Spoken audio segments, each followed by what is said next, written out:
First of all, I want to thank Rabbi Yoel and also Rabbi Jonathan for inviting me once again here. I really enjoyed the last time, so I was looking forward for the present, I would say, series. I remember the discussions and I remember the enthusiasm, and it was really great. I have to say that it's not easy to find such a group. I thought, I would say in at least 30, 40 American universities, the elite universities, usually the students are very good, really very good and very bright. But you know, the engagement in the stuff, the passion, yes, the passion is not necessarily there. Usually when you speak to yeshiva bochers, that's the best thing. Really, the best thing is to speak to yeshiva bochers from all stripes. Okay, so my topic today, or not only today, in the coming series, would be Zelem Elohim. I called it Zelem Elohim. Excuse me for not saying Elohim, but because we are doing that, it's okay. I'll say Elohim. Agada, philosophy, והלכה. Philosophy, I'll say a lot about philosophy, but philosophy as the background for the very idea of what is Zelem Elohim.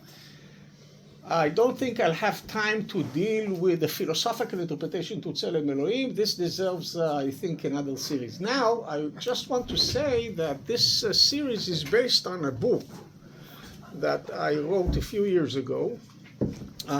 This book is called Zelem Elohim, Halacha ve'Agada. And you know, the cover of the book appears there. There's a very nice story. Maybe I'll tell it I'll tell it a bit later about, you know, the picture or the drawing which is on the book, which is interesting because the drawing deals, if you really look carefully, it's a Jewish Russian painter who painted parts of midrashim which deal with the issue of Zelem Elohim. Among them, for example, if you are familiar with this famous sugya, Kilelat Elohim Talui, which has a very close connection to this idea, this is drawn there in one of these drawings, if you look and see. So here is the book. If you want to just look at it afterwards, you're really invited. Okay. So let me start with what I'll try to do today, and I'm not sure that I'll finish it today, depends also on you, but in many ways also on me, is give you a kind of a general introduction to the idea of Zelem and Zelem Elohim. Should we think about this, I would say, idea, or I even would call it a structure of thought, because it has many, many ingredients, and I want to kind of put the ingredients here in place, and I'll immediately put the ingredients and speak about them one by one, and you'll see that it's quite a complicated concept. I think this kind of an introduction, which would give you, I would say, a conceptual analysis of the ingredients of this idea and the relationship between them, would be a very good, I would say, strata for then going and reading and understanding the interpretations of the meanings given to this idea within the Jewish tradition in different, I would say, eminent books or texts, speaking about the Torah, speaking about Sifrut Chazal, think about Maimonides, think about Kabbalah. Within Kabbalah, you could think about Ramban, one thing, Zohar, another thing, Kitvei Ari or Rachu, another thing, and so on and so forth. Or what? Chaim Vital. Chaim Vital. Rachu is Chaim Vital. Okay, so I'll say something. Just 1 second. Oh, here it is. The left one. Here. Before I start, I will give a kind of a very general introduction about the history, a very kind of a brief history of the idea of בריאת האדם בצלם אלוהים, the human beings as images of God. Basically, if we look at it, if we put aside our, I would say, credo, so to speak, our ikre emunah, and think about it from, I would say, a critical point of view, the idea of humans being in God's image starts in Mesopotamia. We find it in very, very ancient texts, some of them in Babylon, some of them in Assyria. There are some texts that could be found in Egypt, in ancient Egypt, and so on and so forth. But over there, you find the connection between image of God and the kings, or the Caesars, or the leaders, or the political leaders. They are in God's image. And there's a whole story to tell about this idea, which is prevalent in the ancient world, and then it went on and on to, I would say, later on to Persia, and then it moved and had a certain, I would say, version in, of course, in the Hellenistic world. And then, of course, you find it in Rome, and later on with kings in the Middle Ages, and some say that it goes on and on till today, till the King of England till today. So today they won't speak about the kings as images of God. They will speak about kings which have this kind of divine, I would say, right, or as a divine connection, and so on and so forth. But when we speak about Zelem Elohim in the original way, it was the kings, what one could call, what is called by scholars of the ancient Near East, Theologia, in Hebrew you call it Theologia Malchutit, kingship that has to do with the idea of theological, the monarch as the theological conception of the monarch. And of course there were many, many conceptions, theological conception of the monarch. One basic central conception of this, which was very central in Babylon, was the idea that the king was the image of God. And some say that the book of Genesis, the first chapter of Genesis has a certain kind of, I would say, dialogue response to this idea in the idea of, and I'll say something about it when we read this, when we read the chapter 1 of Genesis. Let's say, Just one.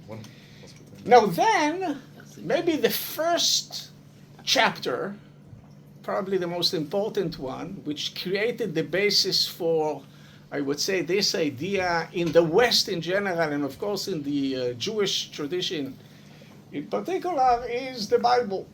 The first chapters in Genesis are based on the idea that human beings are created in the image of God. You have to say, if we want to be careful, we're not speaking about all the first chapter of Genesis. Usually, when we look at Prakim Aleph and Tet in Sefer Bereshit, we usually, according to biblical scholars, and also to many, many, I would say, traditional interpreters, you could find there two different pictures of the creation of human beings. There are also two different pictures of what happened in the Mabul, and then on and on, till the story of Abraham. You find there two different pictures. One, the idea of Zelem Elohim is central, and we'll see it in the next chapter of our discussions. But you could find it in Sefer Bereshit, just to say here in chapter 1, then chapter 5, and then chapter 9. And when we study this issue in the Bible, we'll see, in the Torah, we'll see the meaning of their appearances in each and every chapter. Interestingly enough, the idea of Zelem Elohim is so central in the first chapters of the Torah, seem to disappear from the Torah.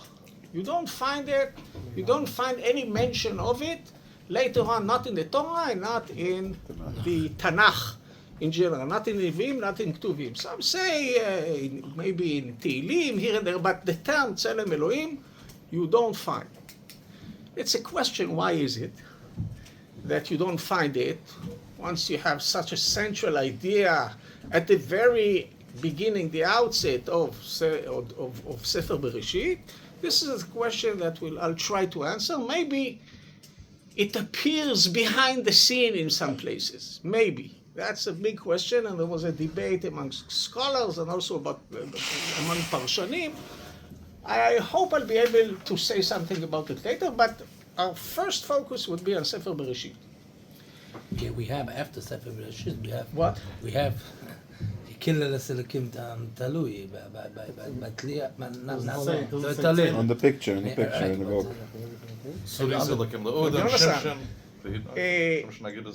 You're right, the קללת אלוהים תלוי is found in ספר דברים, דברים כ"א, for sure. But the question is whether the pshat has to do anything to do with Zelem Elohim. The connection between this and Zelem Elohim is found in the Midrash. Right. Very close connection. But if you read, you will read the text itself, דברים כ"א, כ"ב, כ"ג, I really doubt it that it has, from the point of view of the pshat, any connection to Zelem Elohim, to the idea of Zelem Elohim at all. But this is we could debate about this, but we'll get there. Maybe we'll get there, we'll see. But I'm telling you, at least you would agree with me that the term Zelem Elohim doesn't appear there. Yeah. And it doesn't appear anywhere later on. We could find, interestingly enough, if you look at the Second Temple literature, we're speaking about Sefer HaYovlim, Josephus, the Yosef ben Matityahu, Philo, the Qumran scrolls, and so on and so forth, starting from the 1st century BC till the 1st century AD, you would find here and there an appearance of this idea. Here and there. In Sefer HaYovlim you don't find it. In others, in Megillot Qumran you don't find it at all. You could find some mention of it by Philon, some places. Even if you'll find it, you'll see that it's quite marginal. It's not central within this, I would say, body of literature in general. And we're speaking about the period between the, I would say, the end of the Tanakh and the beginning of Sifrut Chazal, which is, I would say, the 1st century. And then if we go to the Sifrut Talmudit, namely the Mishnah, Midrashim, Midrashei Agada, Talmud, and so on and so forth, what I try to show in the book is that it became a central idea. Came back in.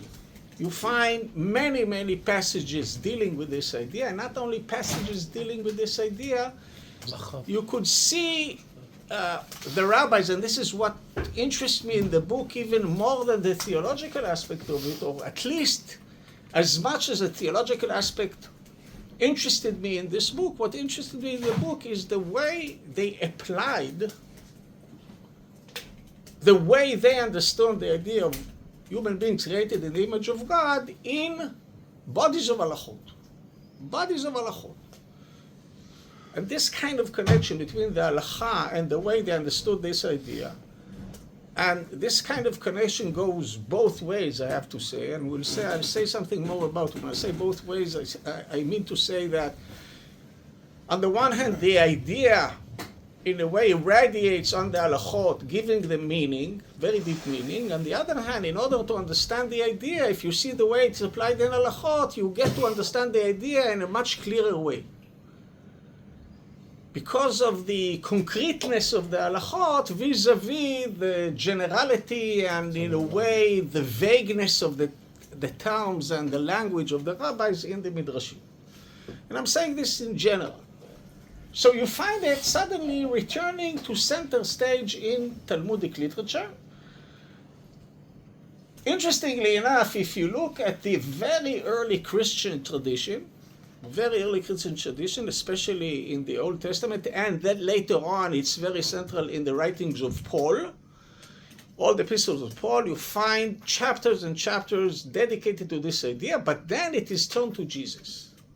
Has to do with Jesus being the image of God, everybody being limbs of Jesus, being part of Zelem Elohim as part of the Christian church and so on and so forth. It became a very central idea within the Christian tradition. There's a lot to say about this, and this is true about the New Testament, and then you could see it in the letters of Paul, or letters of Paul, and later on, because of the interpretation of the early church fathers, you could find it over there as well. I would say that if you go later on to Sifrut HaGeonim, you would hardly find any mention of this idea. We're speaking about, let's say, the period between the, I would say, 8th, 9th century till the 11th century. You see that the Geonim hardly dealt with the idea of, with philosophy in general. Some of them were very central philosophers. The very beginner was Rav Saadia Gaon, but Rav Saadia Gaon doesn't dedicate a lot of, I would say, effort into this idea. Where do you find this idea becoming extremely central? It becomes extremely central in Maimonides, in Rambam. And of course, everybody who knows Moreh Nevuchim knows that just after the introduction to Moreh Nevuchim, the first chapter of Chelek Aleph of Moreh Nevuchim is, the first and second chapter, is dedicated to the interpretation of Zelem Elohim. And this is a kind of a statement, for sure. Maimonides started with Zelem Elohim, though in a minute I'll show that for Maimonides the idea of Zelem Elohim seemed to be quite problematic.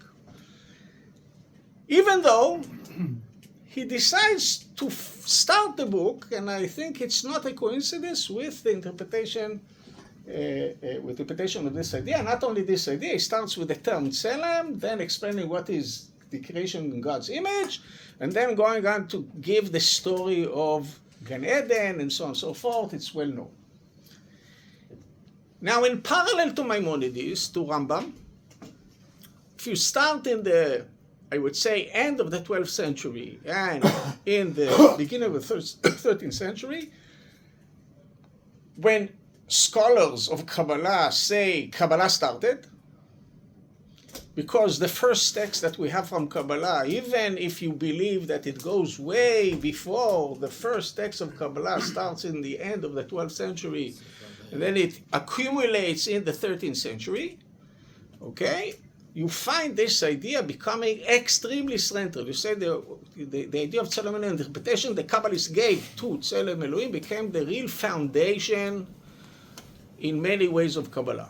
The real foundation of Kabbalah is, I would say, the structure, the infrastructure of Kabbalah has to do with their conception of Zelem Elohim, namely as a kind of a parallel between the divine body or the divine structure and human beings, and the connection between them, and issues that has to do with theology and impact of, fulfilling mitzvot up high and so on and so forth. All of this, the constitution of all of this is the idea of, is basically the idea of Zelem Elohim. So in a sense, if we subscribe, or traditional Jews subscribe to Kabbalah, in any of its versions, when I'm saying in any of its versions, it's either Kabbalat Ramban, or Zohar, or Ari, each and every one of them has, in a way, a version of interpreting the idea of Zelem Elohim. Zelem Elohim is a central, I would say, theological idea,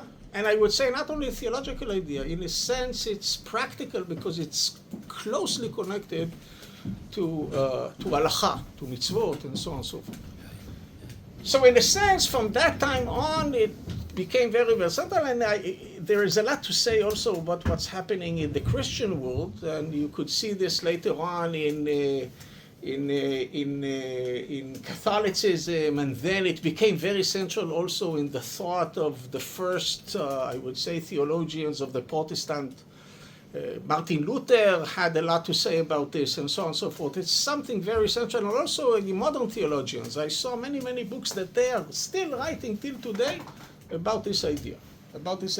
And why is it? Because usually all of them go back directly to the writings of Paul, and because for Paul it's so central, they just read him and kind of elaborate on the ideas found there. Okay. עכשיו עושה הפסקה. נעשה הפסקה. Okay.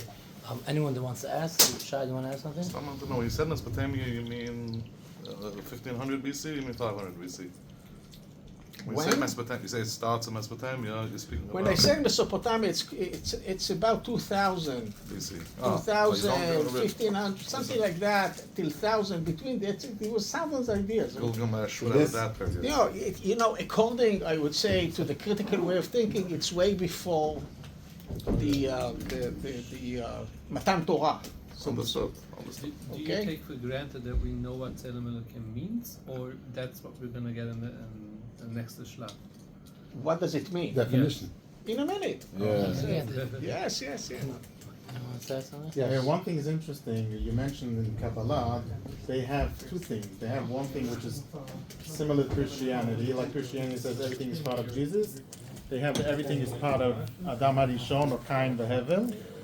And they have the Adam Kadmon, which is the whole Hishtalshalut. So they have both facets including. That's a good question, whether there are parallels between what we find there and what we find in Jews. And I think many of these ideas are taken out of Midrashim, very early Midrashim. You could find many parallels here. I don't want to go into these, specifics now. Maybe we could do it later on discussion. But it's very interesting that when you compare Christian texts and Jewish texts of that time, you see it's hard to tell whether one had an impact on another, who had an impact on another. You would say that, to my opinion, the Jewish texts are much more interesting. But somebody would tell me, you're Jewish, so Biased. you're biased. But I'm not biased. זה באמת ככה. Yes. You say from Genesis until Chazal, the idea of Zelem Elohim seems to have been forgotten. In other traditions, is it the same? During that period, do other traditions focus on the idea of Zelem Elohim, or is it all the way through? No, the idea, I would say, the idea of human beings as such, not kings, human beings as such, being in God's image, Zelem Elohim, this is a unique Jewish idea. There's the king. You won't find it earlier. Greek mythology, you don't have that? What? Either every human being is a Zelem Elohim is. רק רגע. In this week's parsha, But I'll say much more about this later, okay? This week's parsha, Kikar Noipon upon of Shalmoshe, it says, and I know it's not, Zelem Elohim doesn't mean, Okay, we'll find out. something that Zelem, but this week's parsha, so it says that Moshe put, Shalom kikoron or pnei Moshe. זה Zelem Elohim. Moshe put a mazda. לפרשה הזאת. Let's not go into the details now. I'm telling you, if we'll go into the details, we'll see, you could connect almost everything to Zelem Elohim, and I want to be careful with this because I want to say what is really part of this issue and what is outside. Because, and one more thing I want to say, because this idea seems to be so, I would say, You only have one. אוקיי, אנחנו ממשיכים. בסדר, אני רק עונה לו. I'm saying that because this idea is so dear to people, they want to connect everything to it. That's the danger. So in order to be careful to see what exactly is it, Is the same as Zelem? This is my own question. in a sense, Karan Opanav has to do with this, but I'm not sure that this is Zelem Elohim in the way we understand it. But I'll say something about it. Okay. אוקיי, זהו? ממשיכים. זהו? כן, כן. יפה. So what I want to do here is to speak about the ingredients, רכיבי רעיון בריאת האדם בצלם אלוהים, namely the ingredients of this idea, and speak about each and every ingredient in and of itself, and then relate one to the other, and give some example, as I said, as the background for this kind of discussion. So let's see, you asking what is interpretation, what do you mean by that, right? That's a very good question. This is what we'll do in the coming shiurim. But then I say, you would find in our books many interpretations given to this idea. What I want to say something general about all the interpretations that were given to this. And I think that this idea has, I would say, a theological aspect, a central theological aspect. When I say a theological aspect, you mean to say that whenever you subscribe to this idea and give it any kind of interpretation, you, among other things, say something about God. You have a certain conception about God here. And this conception about God, I'll say something about it in a minute. So it has a theological, I would say, ingredient in it, a very central theological ingredient in it. The second aspect is the anthropological. תגיד מילה על המילה תיאולוגיה. לא הכל יודעים. צריך להגיד מילה על תיאולוגיה. When we say theology, Jonathan asked me to speak about it, maybe you're right. When I say theology, I mean to say theology in general is the, I would say, discipline in which you speculate about God. And you speak about his essence, his attributes, what is he? And as we know, I say to my students, usually everybody is a theologian in one way or another, because everybody can't but think sometime about God. Even if you deny his existence, you think about God. And many people think about God. Some think about it, one could say, professionally.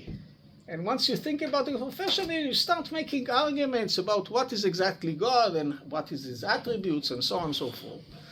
And there's a huge amount of literature about God people wrote, and they are called theologians.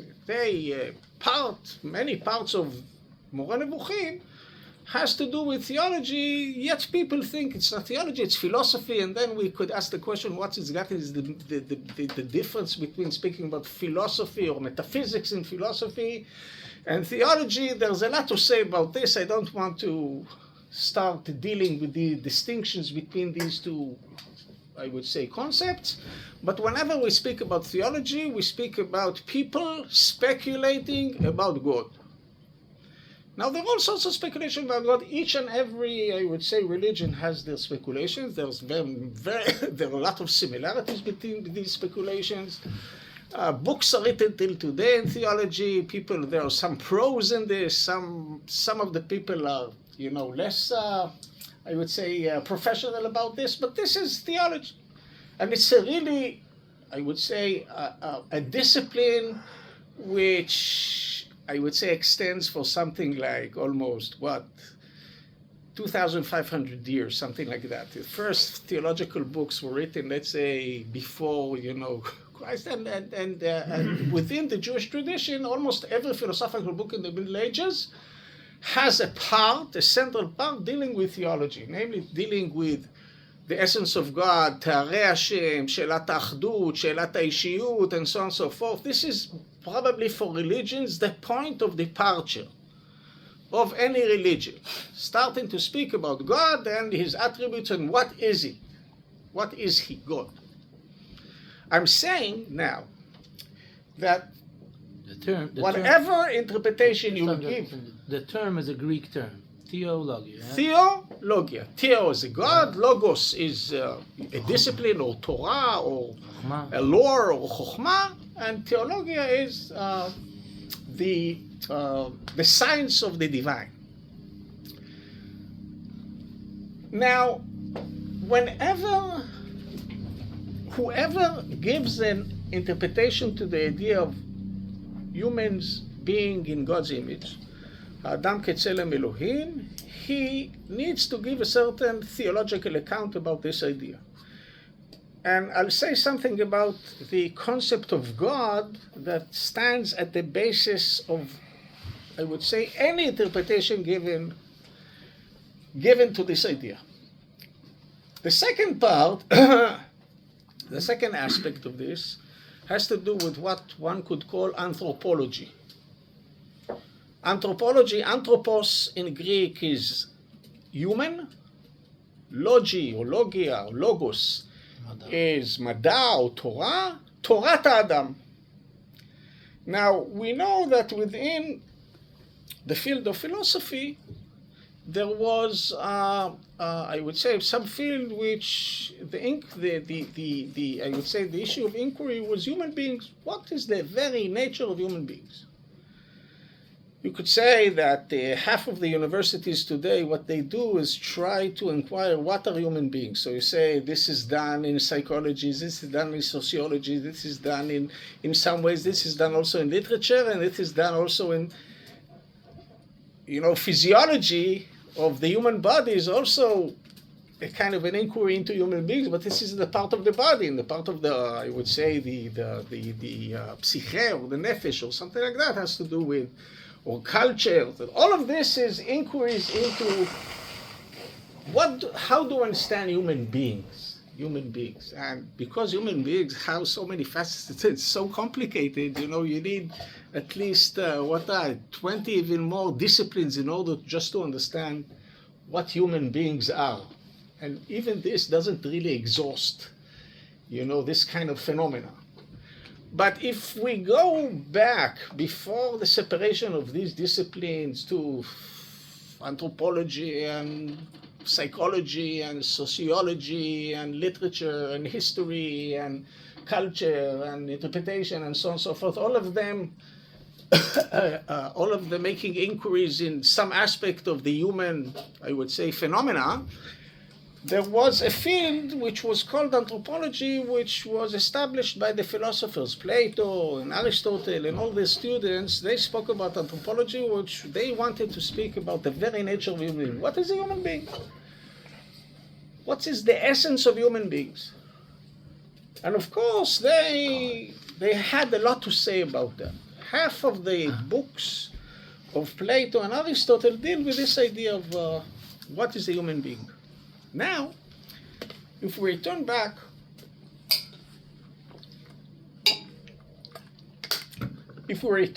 to just to give you an example about human beings, there's a whole issue of metaphysics about human beings. Human beings are, for example, made of flesh and blood. They have a soul. What is exactly the soul? The soul remains after death. Doesn't remain after death. If it's only the body, human beings are done once they die. What's going on here? The very essence of human beings. Are human beings identical? Namely, if you say that when I was a child, I see a picture of myself when I was 5, and today I'm 65, I'm the same person? And if I'm not the same person, what's happening here and how does it work? And, this has to do with many, many other questions, but of course it has to do also with how anthropological conception of human beings. Anyways, I go back to this idea, to the idea of Zelem Elohim, we'll see that any interpretation given to the idea of Zelem Elohim has explicitly or implicitly a certain anthropology. Somebody wants to say something about the very nature of human beings. So, for example, if you say that Zelem Elohim is our sechel, you mean to say that our very essence is the sechel. Usually it goes like that. You won't say Zelem Elohim is a sechel, but the very nature of human beings is something else. Usually it goes together. I'm saying usually it's almost always goes together. You say this is the essence, this is Zelem Elohim, this is the essence of human beings. So usually if you want to know about a certain interpreter, how he sees human beings, go and see how he interprets the idea of Zelem Elohim. Once he gives this a certain interpretation, this is what he thinks the very nature of human being. The very nature of human being. Usually that's the way it works. So this is the second, so here we have to think about whether we have a certain anthropology here, which is necessary for those who subscribe to this idea of Zelem Elohim. And then I want to say something about maybe the term Zelem. And this is the third ingredient of this idea. We say Zelem is a certain relation. What do we mean by Zelem, image, icon? We mean to say that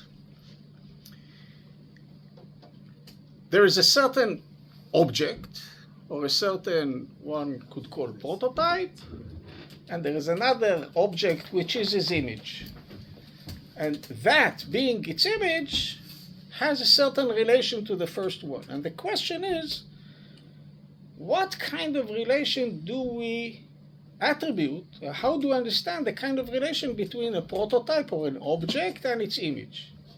And here we're speaking about, usually, the question is whether we're speaking about physical image, we're speaking about image that has to do with certain, I would say, physical contours, or we're speaking about image in more spiritual way, and in what way spiritually could we speak about images?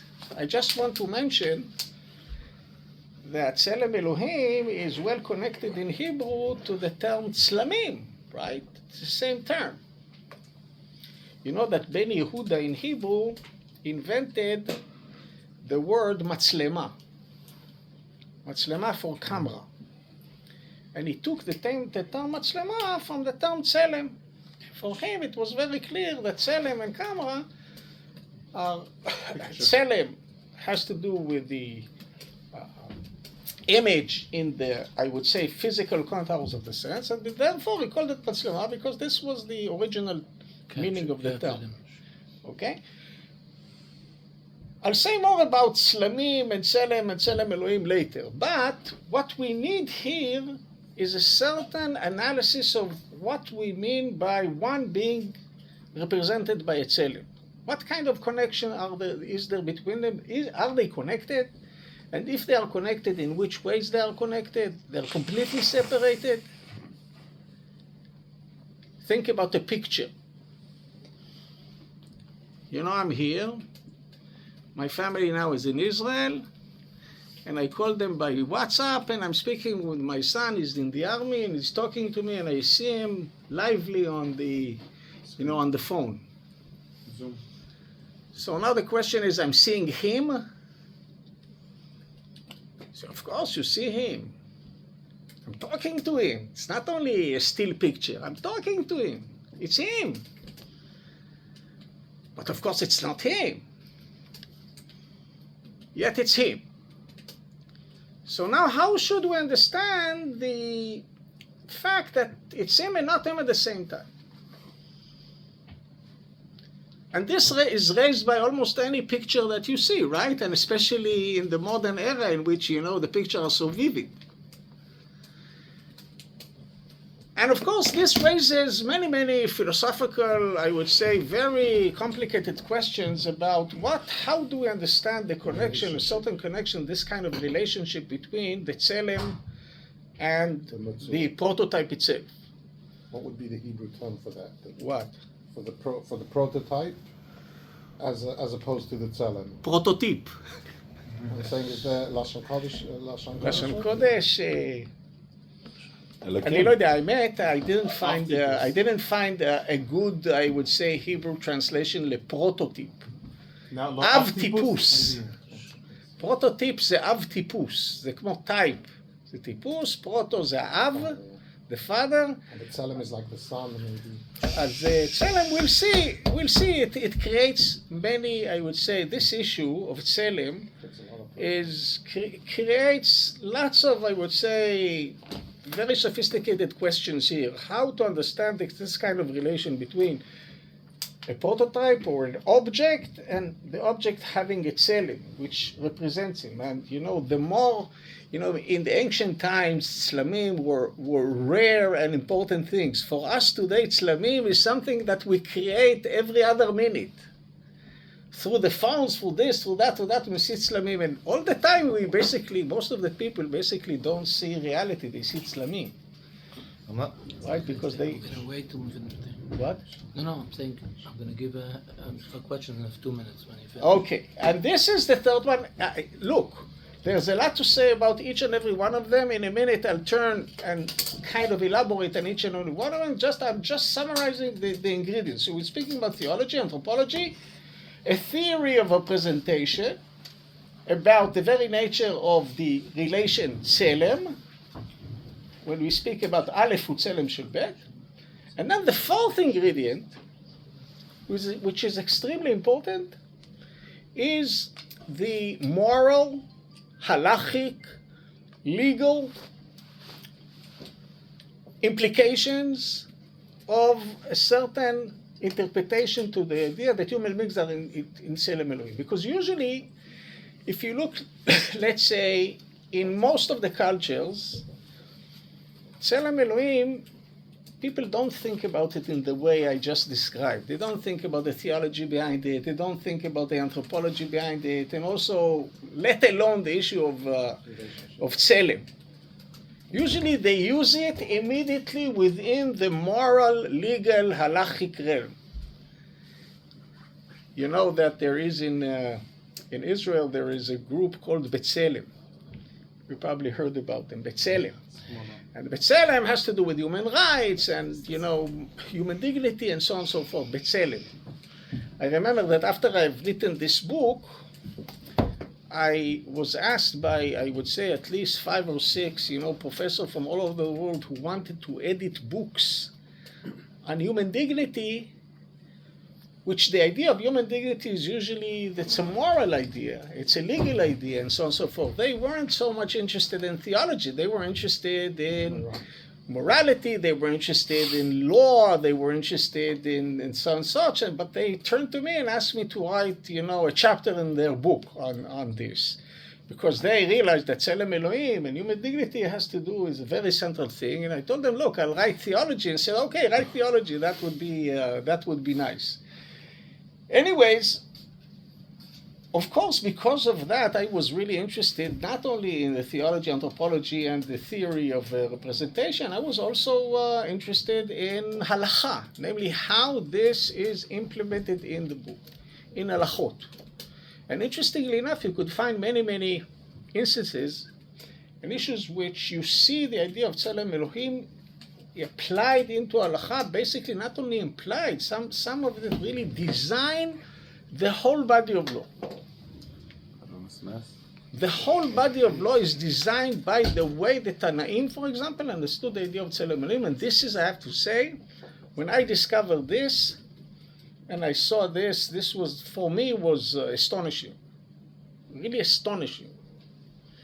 And astonishing not only because of the theology behind it, but because they took this and redesigned bodies and details of halachot. And you can't understand them without this structure of thought which has to do with Zelem Elohim. You saw how central it was to the most important Tanaitic rabbis. And this is the very essence of this book. Okay, I'll stop here for some questions. Someone to ask? I still don't know, what does the word Zelem mean? I know what Demis means, what Tvina means, what does the word Zelem mean? You mentioned... Zelem? Even in Hebrew, I don't know. I know what Matzlama is. What's it tell? מה זה מצלמה? אני יודע מה זה מצלמה. מה זה צלם? That's a we're not Demis, Tvina. What is, if you want to say a representation, when would you use Zelem, not Zelem Elohim?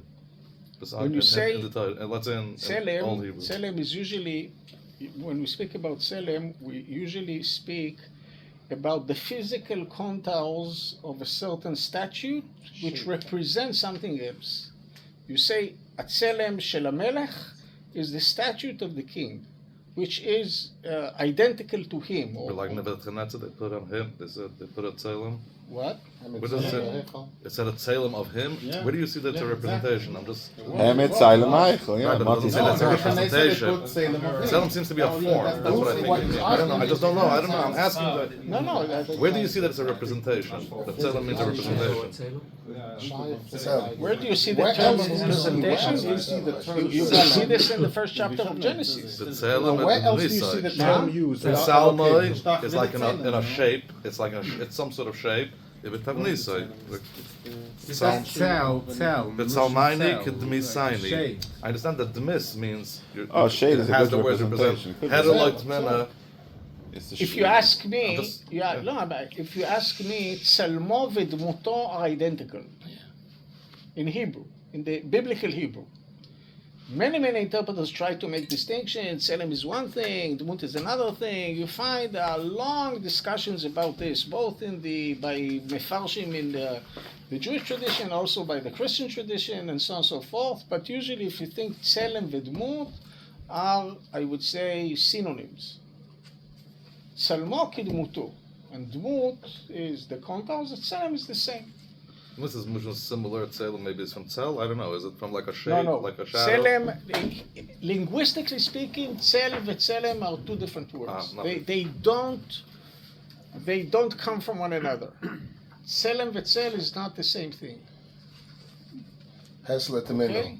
Pesel etimeno. Also similar. Sorry? Pesel etimeno. פסל. תעשה לך פסל כל תמיד. תראה, גם פסל, כאותו דבר שצלם ודמות בתבנית.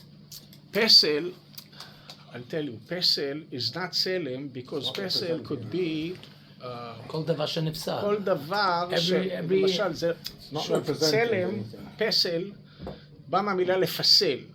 זה פועל לפסל. כשאני מפסל, I create, איך היית אומר פסל באנגלית? אבל זה גם. תעשה לך פסל כל תמינו. אשר בשמיים הרע, אבל הוא מתוך זה. סטאצ'ו.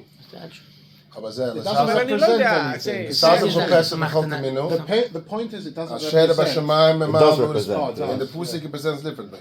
לא, אני תעשה לך אומר, פסל בכל תמינו. אשר בשמיים הרע. Which means definitely use it in a representation. נכון, אבל I'm not sure that פסל, if you look in the modern Hebrew, you say that somebody is a pasal. How do you say pasal in English? Sculpture. Right? A sculpture. So when you speak about a sculpture, it's not that this represents something else, which is its image. It could be an object in and of itself. It's not standing for something else. Right. When we speak about Zelem, we speak about a sculpture. It could be a sculpture. It not necessarily could be a sculpture. We could speak about human beings as being slamim. Usually you could speak about your son being your Zelem, or your children being your Zelem, and so on and so forth.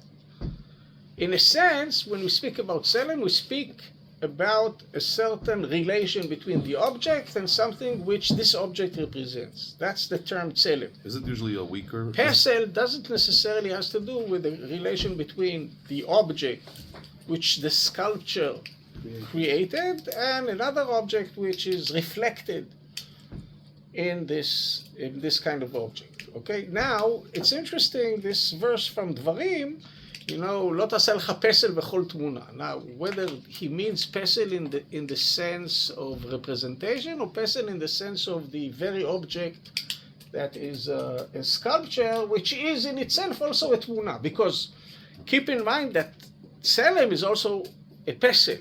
Usually, it could be a פסל. It's not necessarily a פסל. Because, for example, you could create tzlamim by coins.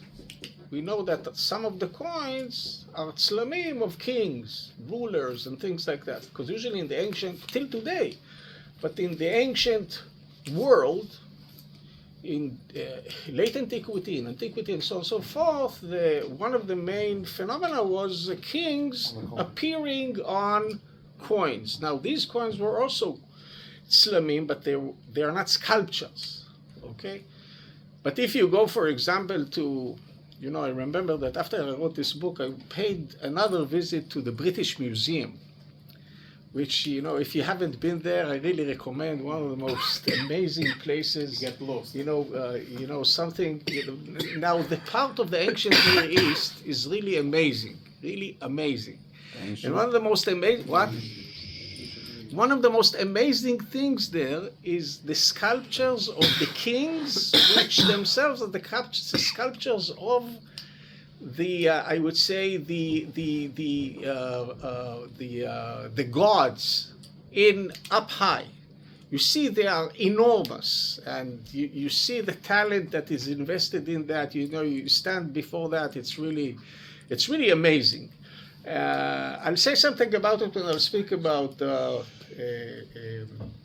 Theologia Malchutit, because if you want to see I would say the incarnation of I would say royal theology, you want to see the incarnation of royal theology, go to the British Museum and see the representations of the Assyrian Caesars and kings there. We need to add when we're talking about Malchutit, the Theology Malchut, you need to add the other book from the professor, נכון.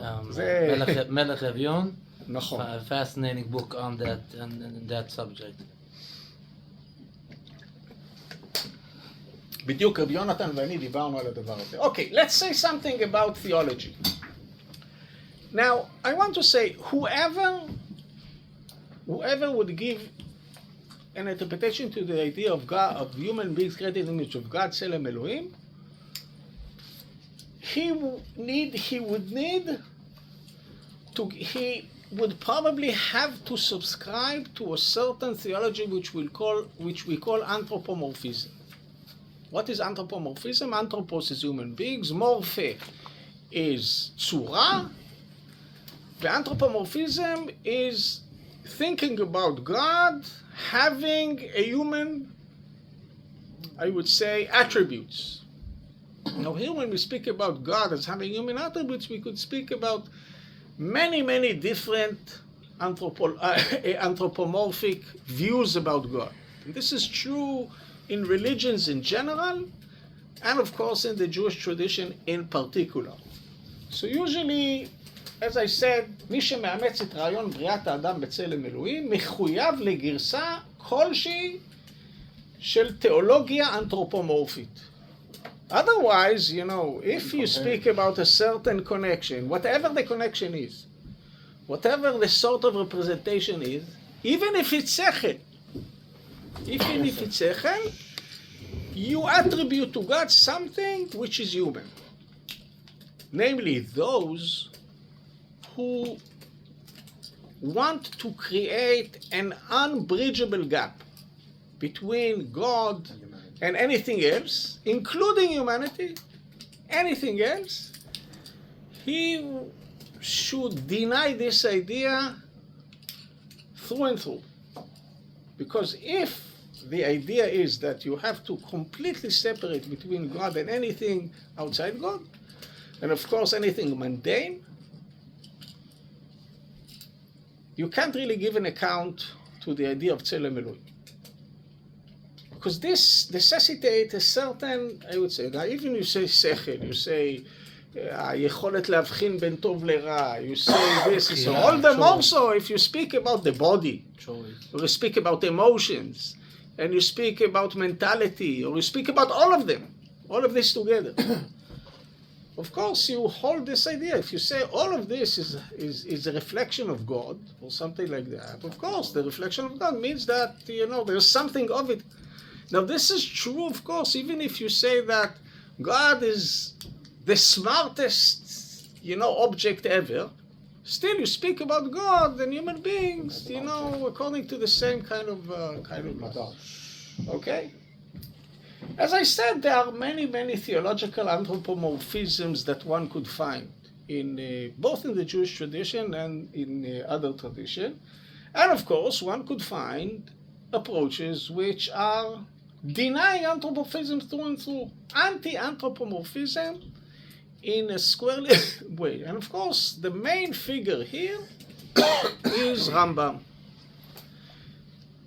I don't think that you could find in the history of I would say in the history of theology in general, not only the history of theology in the Jewish tradition, the history of theology in general, a philosopher and a thinker which denied, rejected, cursed, I would say even, anthropomorphism like Rambam.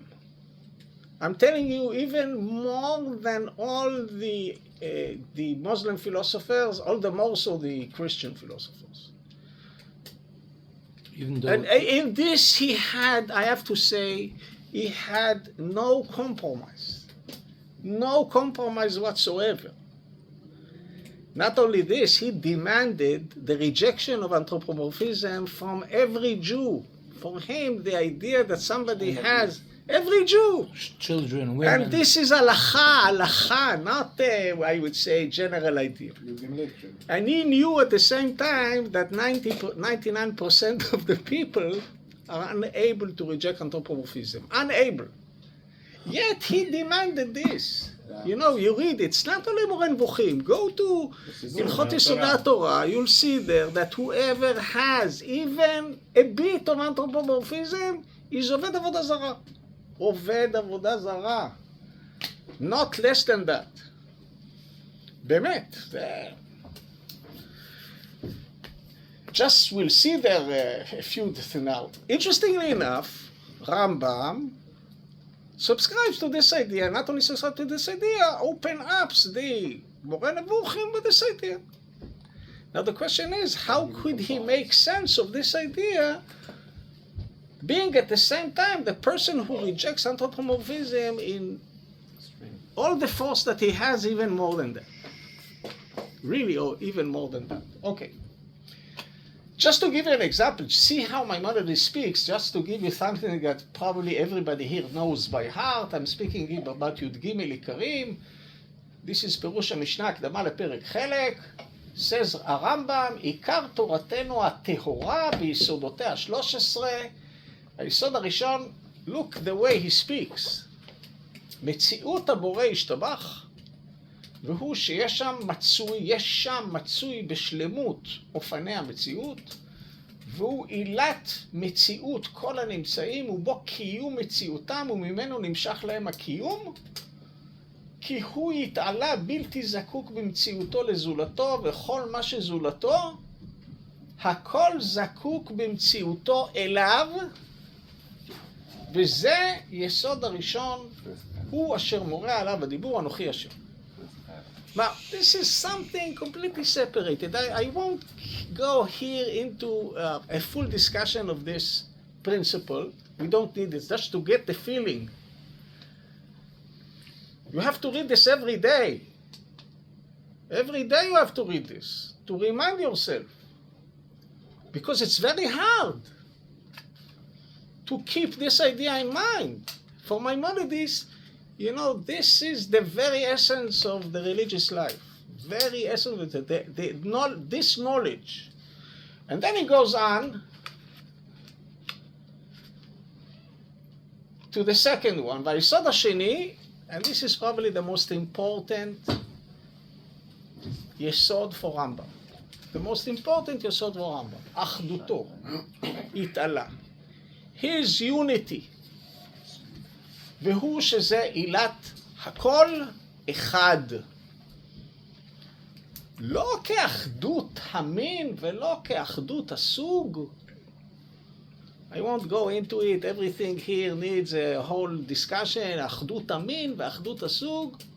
ולא כדבר האחד המורכב שהוא מתחלק לאחדים רבים.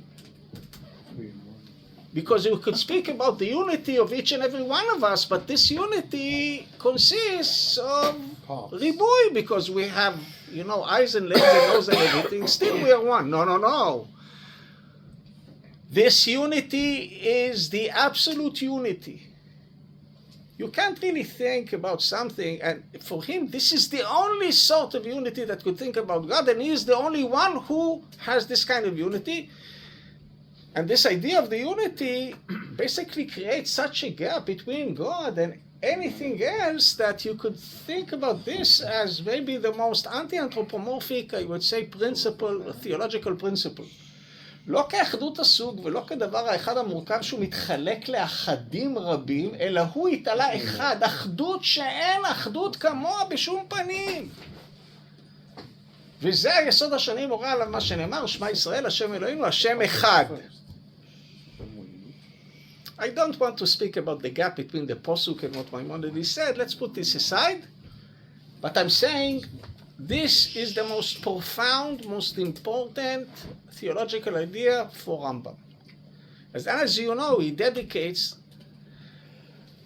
maybe the last part of the first part of Moreh Nevuchim to just elaborating on this idea. And then the Ikar HaShlishi, Vayisod HaShlishi, and this is interesting why the Yisod Shlishi comes after the Sheni. It was supposed to come before the Sheni, and then the Shlishi, because as he says in Moreh Nevuchim, Shlilat HaGashmut is mavo la'achdut.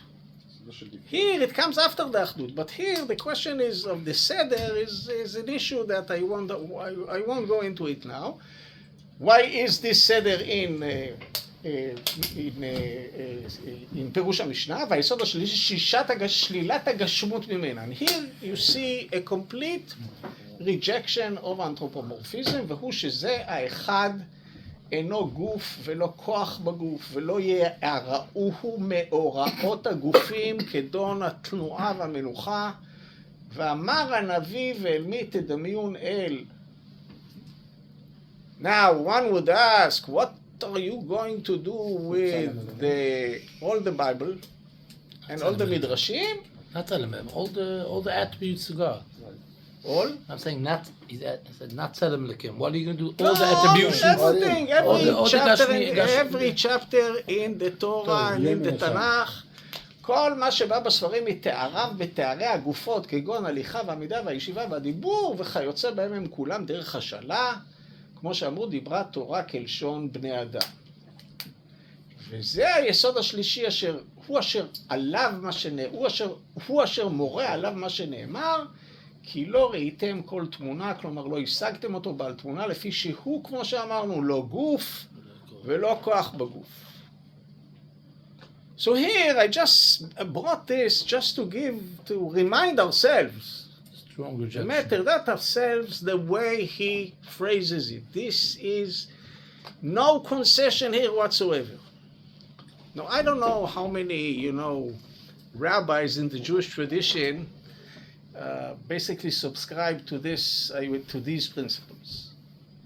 Right? Subscribe to these principles. Because I think that if you look into most of the writers and most of the rabbis and most of the darshanim and so on and so forth, they were way far from these, I would say, formulations.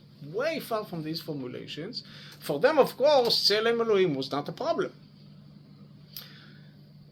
But at the same time, I think it's true that we all were raised on this, right? This is a kind of a paradox. You could ask yourself, if you read this and take this seriously, how do you really pray? How do you really daven 3 times a day? What are you really doing when you daven? And I'm not saying that davening doesn't have a sense within this, but it has such a different understanding than the understanding of davening in, I would say, in the regular, traditional way.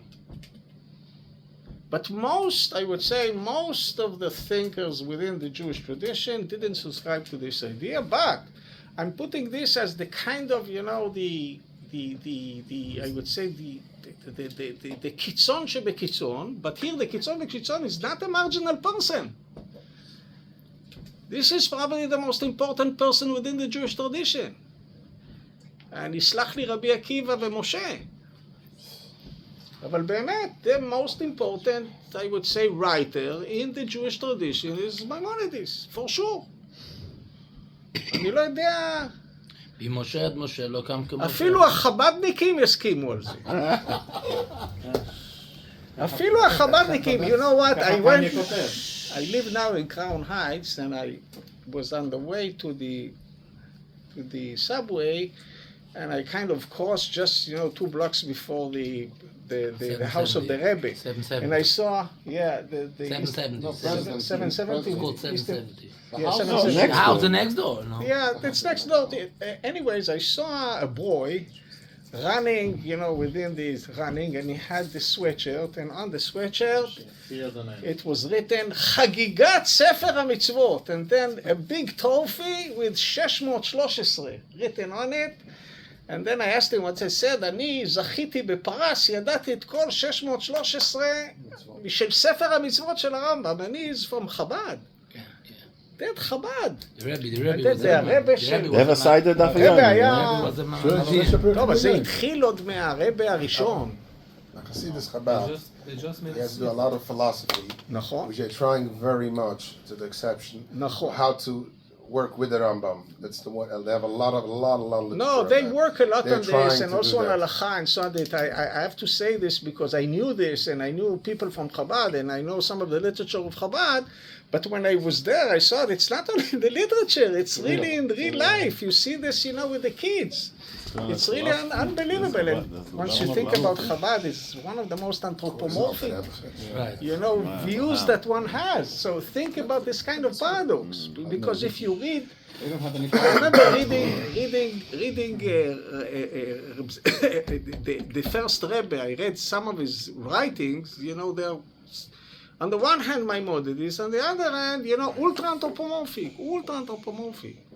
So how this goes together? I want to open on the floor. Anyone has a question? Okay. One second. Shaya, you want to ask something? 1 second. The Beseder. By the way, Yair, Professor, I'm interested. He said the Rambam is most profound. But really, for sure, the Rambam is more extreme. The Rambam isn't inventing this tradition. The Rambam's refusal of attributing any Gashmut to God is continuing the Andalus Sephardic tradition that begins already from the Gaonim, that they don't want to explain any Agadah in the Gemara because they don't want to attribute anything to God, and they really say Dibra Torah Lashon Bnei Adam doesn't mean the meaning of the Gemara. For Rabbi Ishmael, this meaning that the Rambam said is not, he didn't invent it. The Gaonim already say Divrei Torah Lashon Bnei Adam, the answer on this Hakshamot. For sure, the Rambam is taking it in a level, and he's preaching mostly about in a very extensive way. But he's really continuing the Sephardic and Andalusic tradition. Isn't it like that? No, I would say, I'm not saying that all of this is out of the blue. You're absolutely right. There was something built before Rambam. Of course, no question about it. You could see Shmuel ben Chofni, He's the best representative. Rasag, and so on and so forth. All of these, partly they rejected halachot. If you really read them carefully, they rejected the Agadot, not necessarily only because of anthropomorphism. They rejected the Agadot because they seem to be irrational and things like that, and they wanted. But the Rach, you see, Rach will never take. Always, they will take the approach. Divrat Torah Kaloshon Bnei Adam. And all Agadat Chazal that is really anthropomorphic, they will say it's in Bechalom. It's nothing. Don't get this. So The just trying to say is that the Rambam is extreme. I'm trying to say not just that the Rambam is. I'm asking you. I'm not saying. I'm asking you. Do you think that is the Rambam just the best representative from that school, or you think the Rambam is in a level that it's like a separate? You wouldn't even put him as a continuation for that school because it's radical thinking in that room. I'm not sure. That's what I'm asking. My perception here is that on the one hand you're absolutely right. It's not that all of this is out of the blue. He continues a certain trajectory, no question about that. And this trajectory started with the Gaonim, and of course the Gaonim were highly influenced by the Arabs who spoke, which is the Muslims, which have the most abstract, I would say, conception about God and so on and so forth. We know that.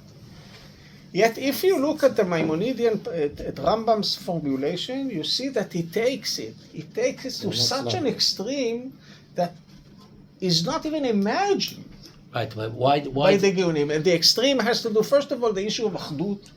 Nobody thought along the lines of Achdut like Rambam. Right, Nobody but we're talking now the part of the Anthropomorphism, and also why it's important. For me, it's important. The question when I asked that I didn't get exactly the answer, but I'm trying to that's what I'm trying to. But the importance of the question is because a lot of time people would say the Rambam invented this, and what happens is, okay, you reject the Rambam. I think that the Rambam, mostly in his philosophy, the Rambam wasn't the inventor. For sure, the Rambam is the best representative. The Rambam is the deepest philosopher for what we know from before, if I may be. But he wasn't the inventor. He is representative of the Andalusian, Sephardic Jews tradition. And not only in this, just we looked in the Ravet in the Menah Rama from the Which Rama? Ibn Dawid in Ibn Dawid. Ibn Dawid in Rabbi Avraham Ibn Dawid. in a Menah Rama that came out a few years before the Rambam, and we see also this rejection to anthropomorphism and a lot of things of the Rambam. Not only this, so I'm saying it in a way that people. There's a way to put down the Rambam. The Rambam is influenced from the Muslims, and this is not really the Jewish tradition. No, but no. it's I agree important with to you. say that he's continuing a tradition. You absolutely. I don't disagree with you. I don't disagree with you. Sure, we're going to open it. First, I don't disagree with you're absolutely right. It started with the Geonim, Rabbi Avraham, David in Emunah Rama. You could find also, but I think, and this is a matter of taste, maybe. Right, It's a matter of state. right. But if you really compare the extremism and the way it formulates it, and especially the place of Achdut, which for him, Gashmut is only the introduction to Achdut, Right. and Achdut is something that you don't find before in such a There way. is Kedushim. Achdut is something. Now the question whether this is a development, or this is a jump, or this is this, or this is that, I don't know how to answer this I just question. felt this point. So want this to is add what I to mean. So you And now, mentioned just one more point before you ask. I'm not familiar with anybody, and תקן אותי אם אני טועה, I'm not familiar with anybody who took the rejection of anthropomorphism and created and entered it into halacha in such a radical way. All these chachamim gdolim, they said, okay, this is for the intellectuals. When we מפרש את האגדות, we give interpretation to the סוגיה, we do this, we give a פירוש. But it's one thing to do this, and another thing to write in Hilchot Yesodot, whoever attributes to God any kind of anthropomorphic trait is Oved Avodah Zarah. This is unthinkable. On some level, a very small, it says in the Seder it's also unique to the Jewish people. We have this thing that we don't have any sort of mortal representation, which is the That precursor. doesn't. Now you're giving a parish. I'm saying that doesn't mean that. It's not. It means there because is you something don't know unique. the image of God. That's not the I get that, but it's a unique itself. It's quite a unique thing. Sculpture, to make sculptures is He already. said that the excellent thing that we have this פסל ותמונה, איסור בעשרת הדיברות, גם אם אתה תפרש את זה שהכוונה, כי אתה לא יודע מה הפסל והתמונה, כן? לא שאין פסל ותמונה, עדיין עצם דבר שזה בעשרת הדיברות, הוא אומר, אני לא מבין גדול באלים של מסופוטמיה, אבל הוא אומר, זה דבר חידוש, זה בעצמו כבר חידוש, זה כמו קצת אמירה רמב"מית, גם במונחים של המקרא, של עשיית... No, I agree with אמירה this. הלכתית. הלכתית ורמב"מית, במובן מסוים בעולם של אז. Look, one question he's that saying something, No, no? but here, Shai, I want to say something about this. Maybe I'll anticipating something that I want to a bit elaborate on this more, but this also deserves a very wide discussion. On the one hand, we speak about the Jewish tradition as what we call aniconic. I would say severe prohibition on representing God בצלבים. לא תעשה לך פסל כל תמונה, anything in the eye, God himself, and that's the question whether it's God, or not only God, or any of his servants up high, or תמונה, and so on and so forth. But this is something, interestingly enough, this is something which I think every trend or any sect within the Jewish tradition subscribe to. I don't think anybody ever made it sculpture. within the Jewish tradition, Anybody ever? No one made tmunot of God. never. If you take all the trends within the Jewish tradition, everybody subscribe ללא תעשה לך פסל בכל תמונה. Hagam that I we do know see in of the, no Bet Knesset which has something, anything close to... there is some mosaics from the במאי בית שני. כן, אבל אז טענו שזה סיפור שלם. זה השאלה, so don't say there's no, there is, And the question is how to, they say that they looked at the art. אלה לא יהודים. This week's parsha. זה השאלה, אתה תגיד שלא יהודים. זה כמו שרב לייזר אומר, שזה לא היה בת כהן בשרפה, לא היה, נו. אתה כמו רב This לייזר. week's parsha, they make a icon. אני אומר, מי שעושה את זה לא יהודי. בסדר, נו. סתם אני צוחק. כן, כן. So I wanted to ask, you mentioned the relationship like tefillah according to the Rambam, okay, which was obviously in the central, one of the central issues between the Palmuz by Shlomo ben Ahor with the Tibbons, that they claimed that there's no room for tefillah.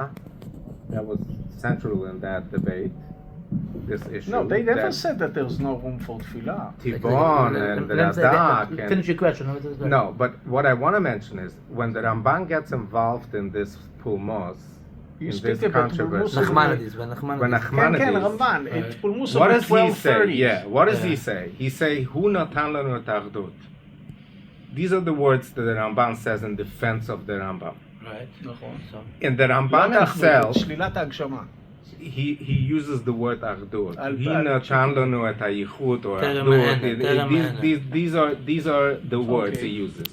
Now, obviously, the Ramban had a good understanding of what the Rambam was talking, and yet he was a Kabbalist. So he must have been able to reconcile these two schools. You went from Rambam to Chabad as if there was nothing in between that dealt with this, and actually the early Mekabulim already very much subscribed to the Rambam's theology, and they all write it, and yet, on top of that, they figured out a way how to still go Look, to the... this, I'm telling you, I just finished, I didn't publish it yet, but I finished an article about Achdut in Ramban. Okay. Achdut in Ramban. This is an extremely interesting question.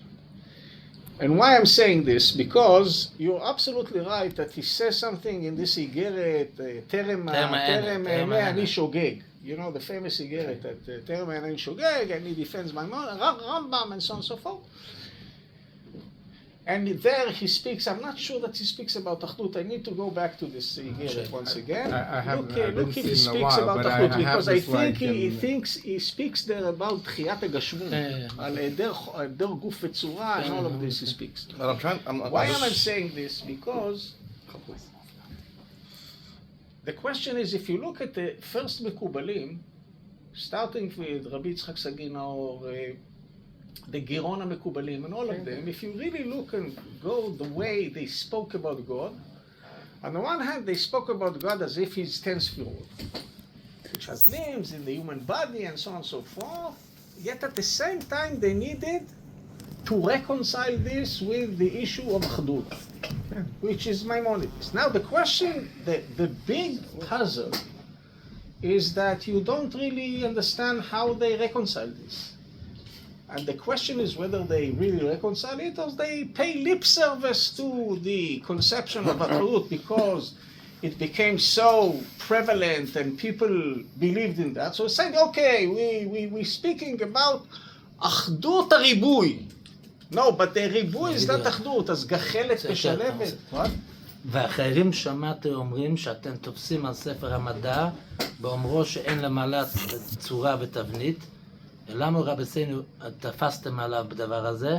שכל הגאונים בחיבריהם, that's really what I was arguing. בכל החכמינו הקודמונים בפתיהם, בספרדה בבבל, יחשבו הנותן מזה כהולך אחרי ההבל, וקוראו הסובב חלוף נרגן מפחיד אלוף. הדבר הזה כתוב בתורה ושנו בנביאים ושנו בכתובים.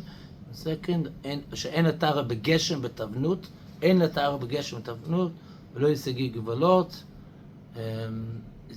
אחדות, he doesn't say אחדות. הוא לא מדבר, לכן אני אומר, הוא לא מדבר שם על אחדות, אני אומר לך, אני לא זכרתי, עכשיו אני לא רוצה לומר שאני זוכר את זה בעל פה, אז יכול להיות שזה... בסדר, מה היה שם אחד? אחד כל אשר בו, דיר בנקס רבלזם בגרמייזה. הלשון, הוא נתן לנו את היחוד. לא, זה ספר האיחוד של רבי אליעזר מבור. אבל זה לא אחדות במובן הזה. He's writing in defense of the Rambam. נכון, נכון.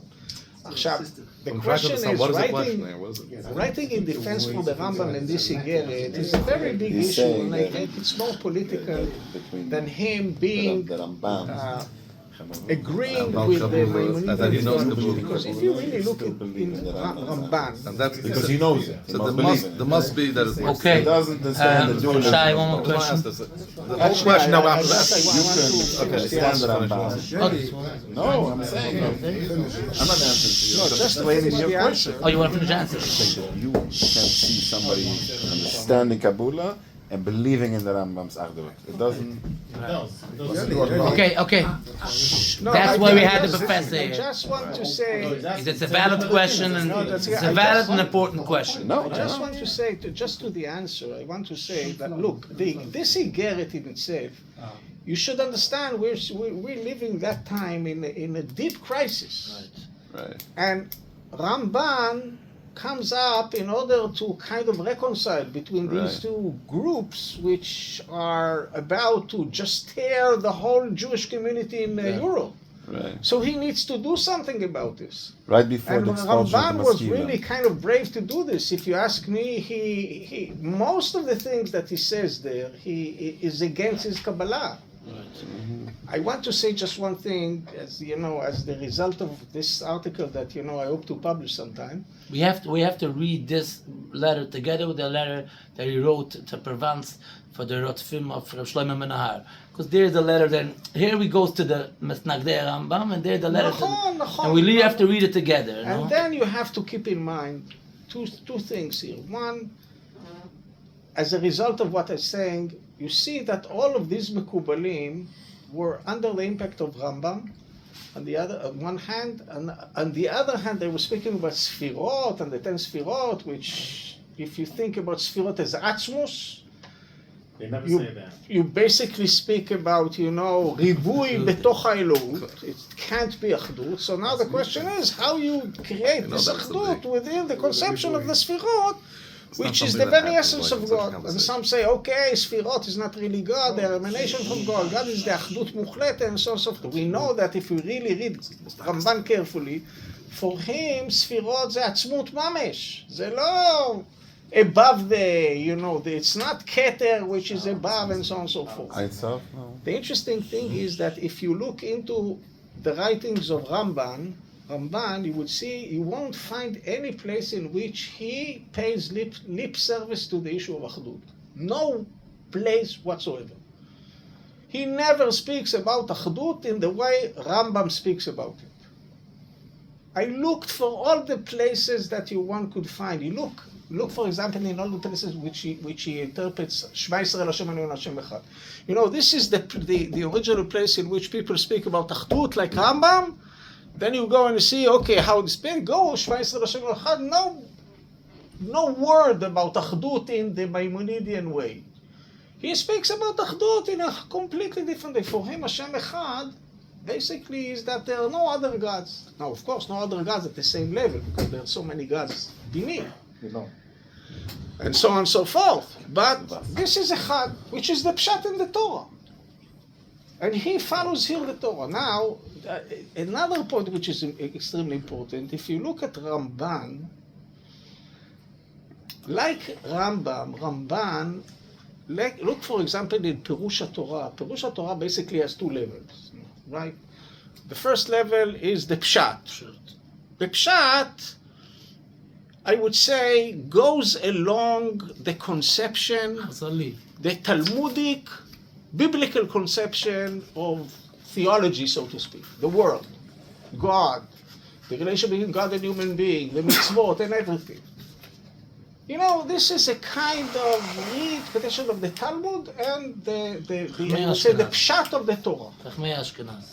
Not even no, not Chachmei Ashkenaz. They would say the Sfaradim and so on and so forth, all of this. But this is, he is the most, in that sense, it's the real deep Pshat, Ramban. But then he has Kabbalistic clues.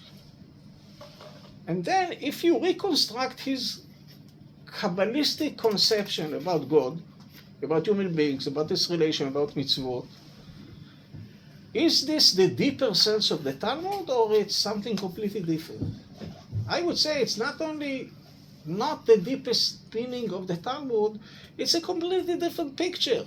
Not only that it's completely different, it's in I would say, square negation to the pshat. So in that sense, if you take Ramban, you see, and Ramban has an anthropomorphic view of God, very anthropomorphic. For him, the sphirot are in the shape of a human body. I wrote a very long article about Nachmanides' Ramban interpretation to Zelem Elohim. When I worked at this, I remember something like 25 years ago, I was stunned.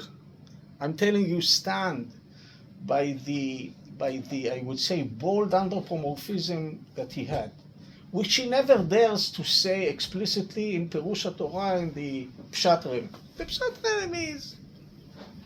But when you go to the clues in Kabbalah,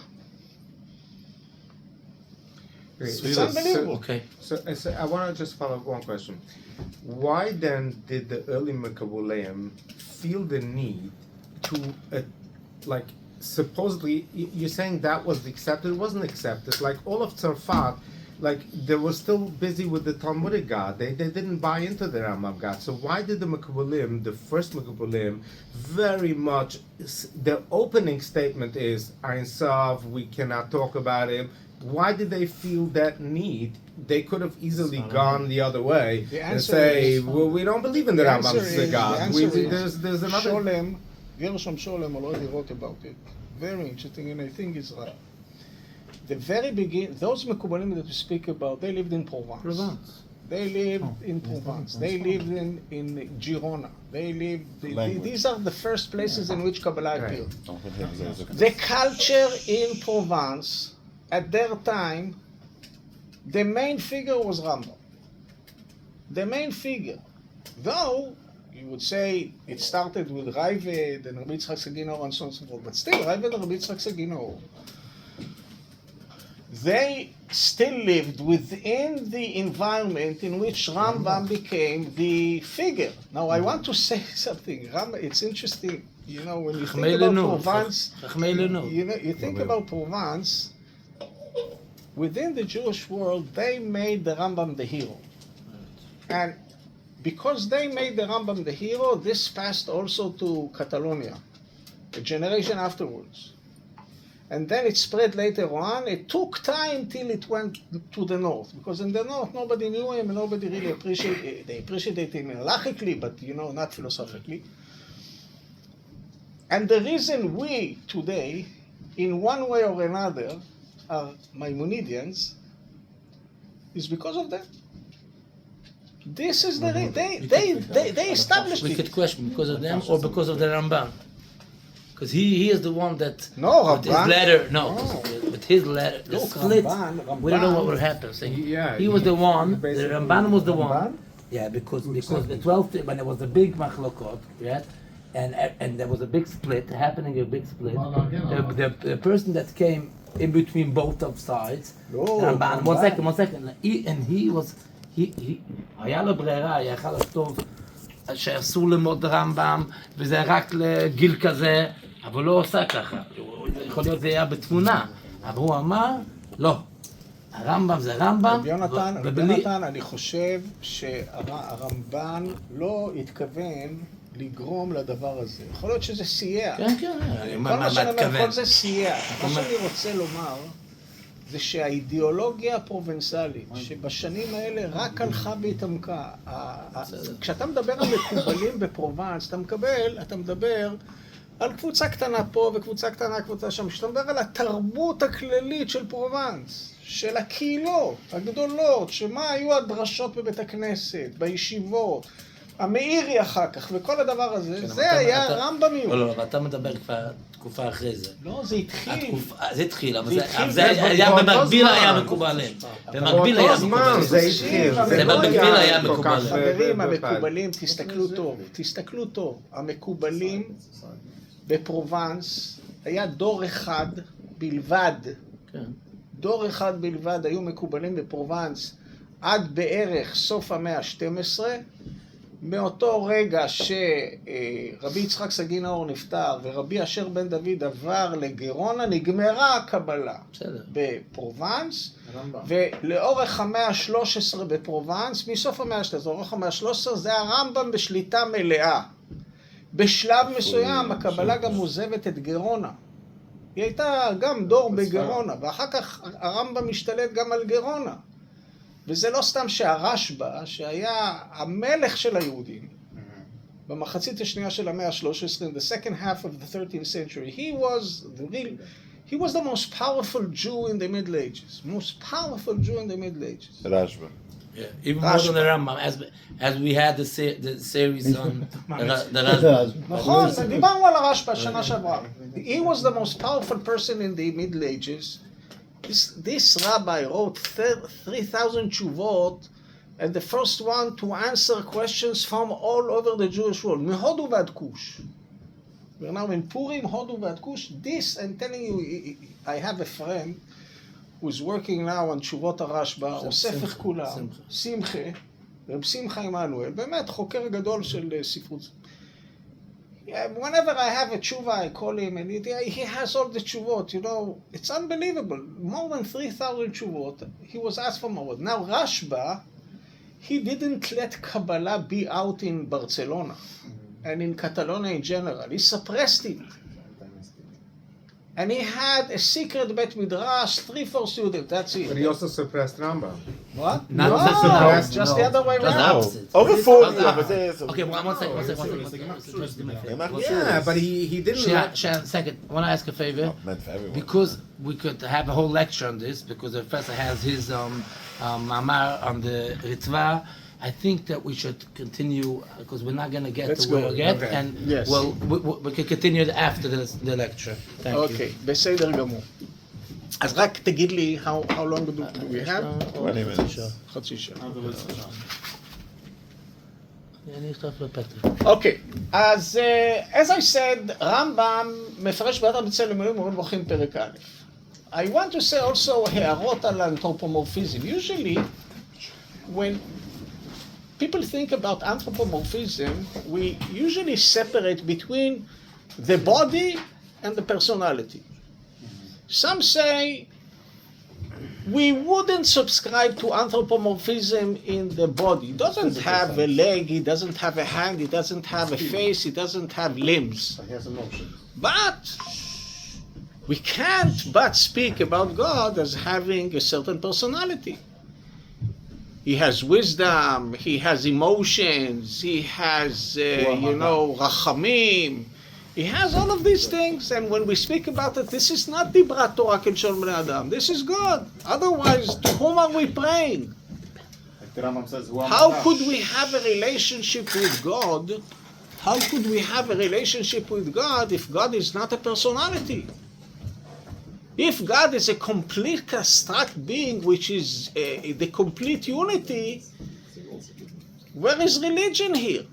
So people say, okay, אין לו גוף ואין לו דמות הגוף, but still, he is listening, he knows, he's משגיח, he loves, he cares, and so on and so forth.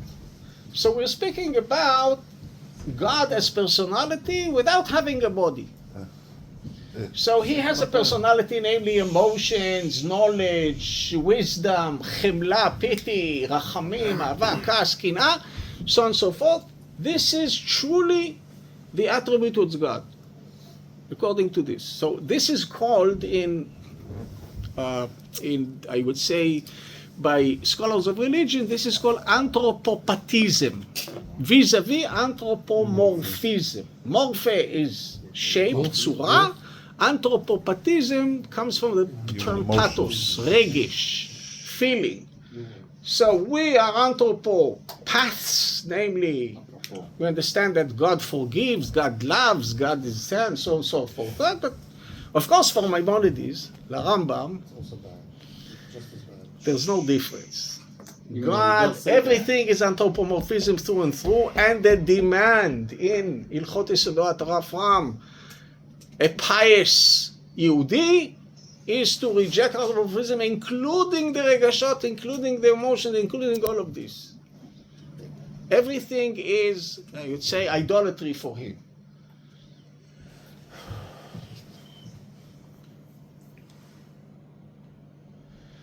I just want to say something about the personality of God.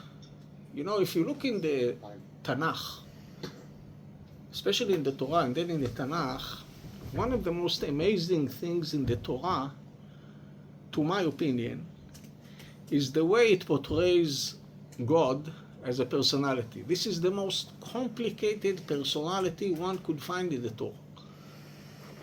Complicated in the sense that there is a tension between his love, his anger, his jealousy, and so on and so forth. I would add that the first thing is, the important thing from the Mikra is describing God as a personality and the certain type of personality. Saying the עצם חידוש המקרא, קודם כל, שהוא מדבר מאלוקים כאישיות. נכון.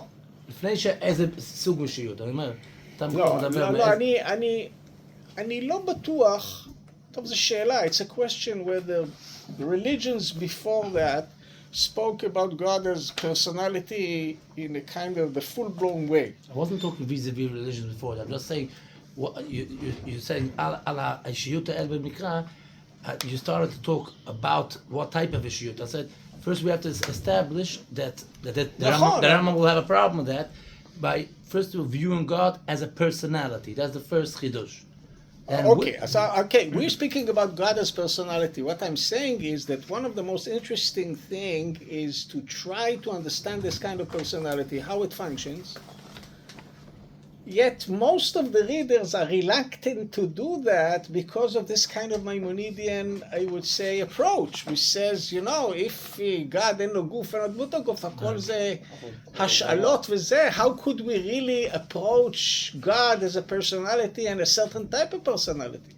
But if you free yourself, I'm telling you, if you free yourself from this point of view about thinking about God as something abstract and everything is just דיברת תורה כלשון בני אדם, דיברת תורה כלשון בני אדם, you'll find out that this kind of personality is very, very complicated, and he is probably the most complicated, interesting personality in the biblical stories.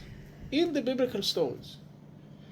I'm telling you, this is really, now the fact is that this is started, people are started writing about this only in the past few years because this kind of approach which rejected even the Maimonides and the others, Geonim, you don't even need the Maimonides here. Even, I would say that's true also, even about the Ashkenazim. They usually won't say this. They want, you know, not because they subscribe to a kind of an abstract view about God. You know, לא יפה לדבר ככה. לא יפה לדבר ככה. זה באמת לא יפה. זה באמת מוזר, רק בדור האחרון. מה? It's very interesting. Only in the last door that they really started to write about it. Right. You know, one of the most important scholars who wrote about it, and I was really impressed by that, I really recommend him. He wrote, you know, brilliant analysis of some chapters in the Bible, Yochanan Mofs. Really amazing. And this guy, the interesting thing is, I knew him and I was a friend of his before he passed away. He was a pious Jew. And he thought that part of his piety... יוחנן מופס. יוחנן האל מופס. כאישיות. ומשה האבטה כתב את חלק מהספר בשבילו. כאילו, הוא כתב זה באנגלית, והוא היה חלק מהמתרגמים. כתב גם הקדמה. I published 2 or 3. He was a conservative rabbi. But a religious, conservative rabbi. Before he died? He was very sick, very sick. He was very sick when he died. It was 10 years ago. It was like Dveikut. He was really... It wasn't just a writing. It was someone that very he serious was about his writing. He was a serious, deep, religious personality and thinker and interpreter, and at the same time, he was a great scholar. A great scholar. People which were completely outside the Jewish I would say circles and rem, people who did a Syriac, scholarship about, Hittite and Assyriac and Babylonian, they admired him because of his kind of scholarly abilities. At the same time, I remember that once I gave him this book, once it was out, I came to him in Jerusalem, I gave him the book, he read it and he was crying. I'm telling you, mamash dmaot. And I was so moved by that because he was kind of, he said, wow, these are things, and Bemet, he was something unique, and he wrote a few articles. One of the articles which had a lot of impact, it seemed to people so radical.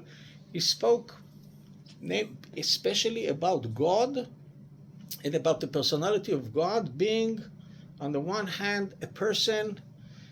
Then I wrote an article following him under his impact. I tried to show, and I gave it to Jonathan a few months ago, in which you could see that if you read carefully the parasha of the Keshet, you see that the Keshet is what I called in the title of the article an anger management device.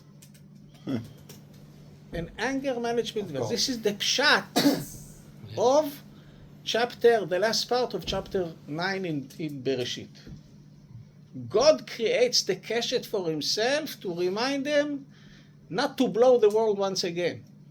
After humans are, I would say, corrupting through and through.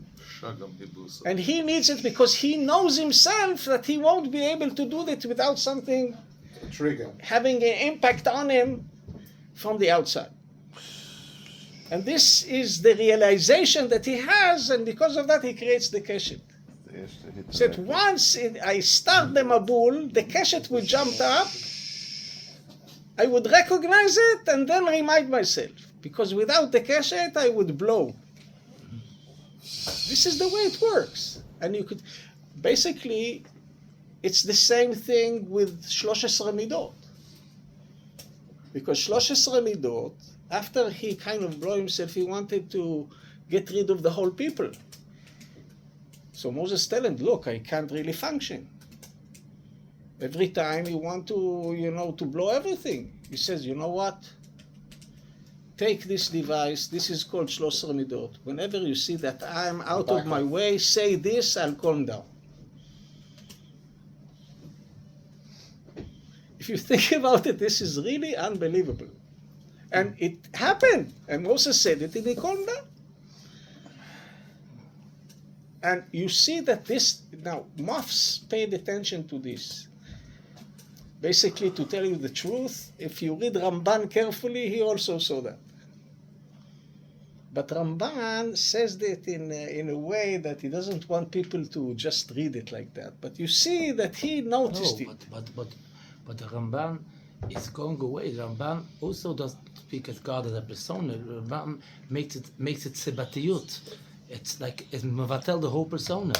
Even though he בצד הפשט. בצד הפשט. לא בצד הקבלי. בצד הקבלה הוא ממש בצד אנטי הקבלי זה. הפוך. הפוך, זה מה שאני אומר. אני מדבר בצד הפשט. בצד הפשט. בצד הפשט אתה צודק. So what's Mofs saying? מה? What's Mofs like?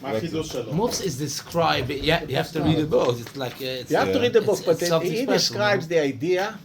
אהבה, love, שהאהבה של אלוהים, the love of God, is so strong that whatever kind of deviates it, he's blowing. He can't really stand his emotions. And what he creates all the time is something that would actually basically control him. Mm-hmm. This structure could be found in, I would say, many, many instances in the Bible. What he did is he exemplified it in 2-3 places. So it's like a balance. He creates, it's two counterpowers. It's a counterpower to as a response to God's wrath. The main idea he gives, he says that unlike the perception, according to Mofs, of the prophets as the, I would say, messengers of God to the people, to repent and so on and so forth, the main purpose of the prophets that God nominates is to calm him down. call himself down. This is the main task of the prophets. Beside that, they should go to the people. Okay, go to the people and all of this. But beside that, go to the people.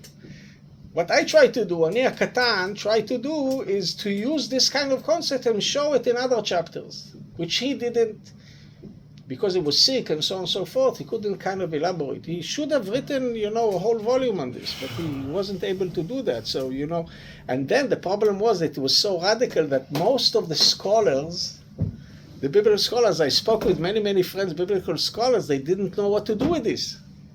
It seemed to them too bold and too radical.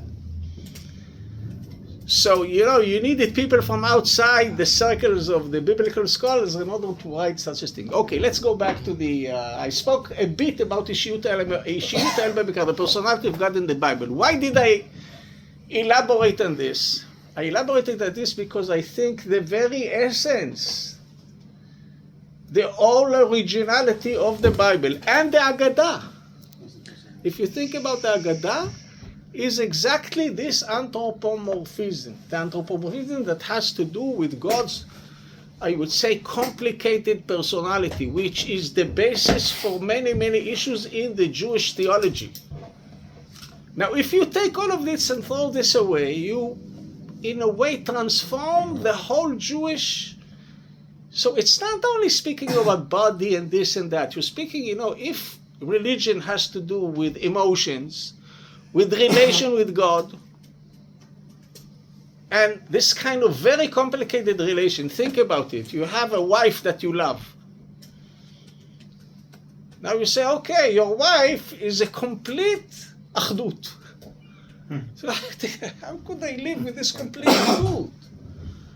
It's as if, you are undermining the whole essence of the, I would say, the religious experience.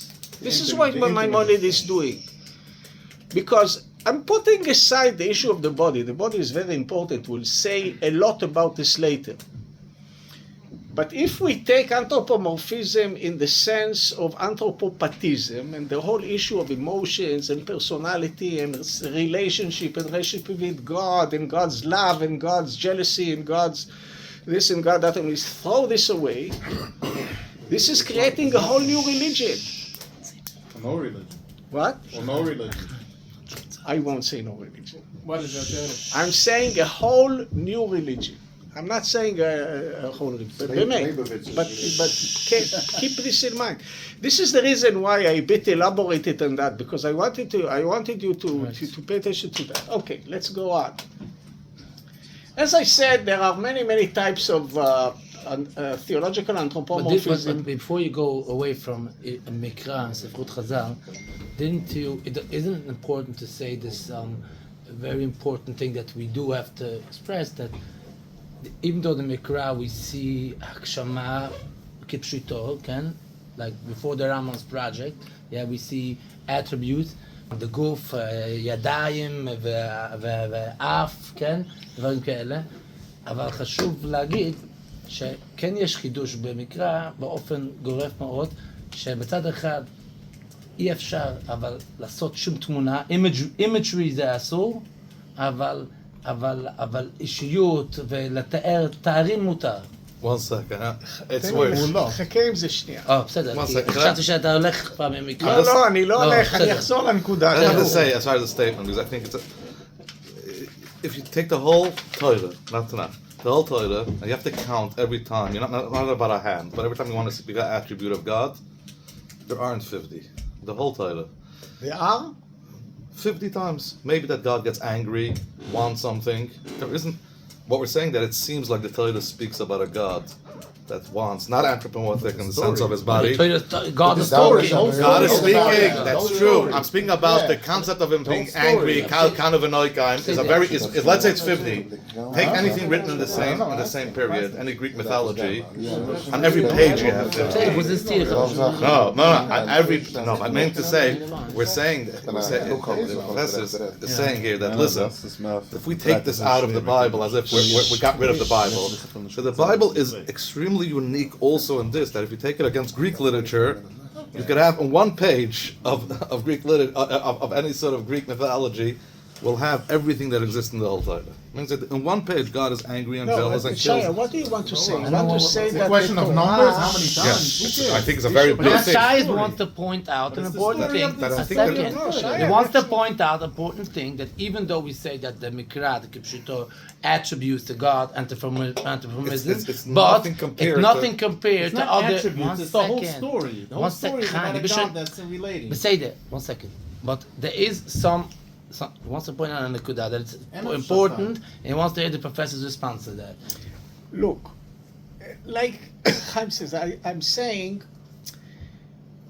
first of all, I think that unlike the Greek mythology, if you look at I would say, the Bible as a literature, it's so condensed, the style is so condensed. Usually when they want to, describe something very, very big and very, very complicated, they say it in a half pasuk.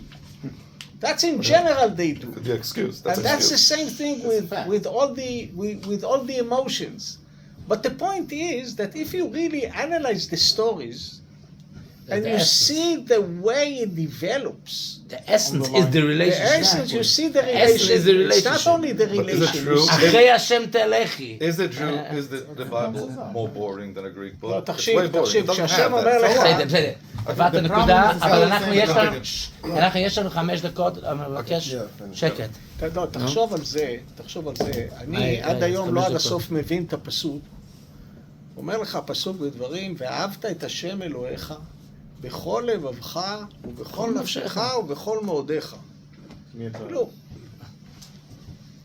מה זה ואהבת את השם אלוהיך בכל לבבך ובכל נפשך? איזה דרישה בלתי אפשרית שהיא... עכשיו אל תגיד לי זה...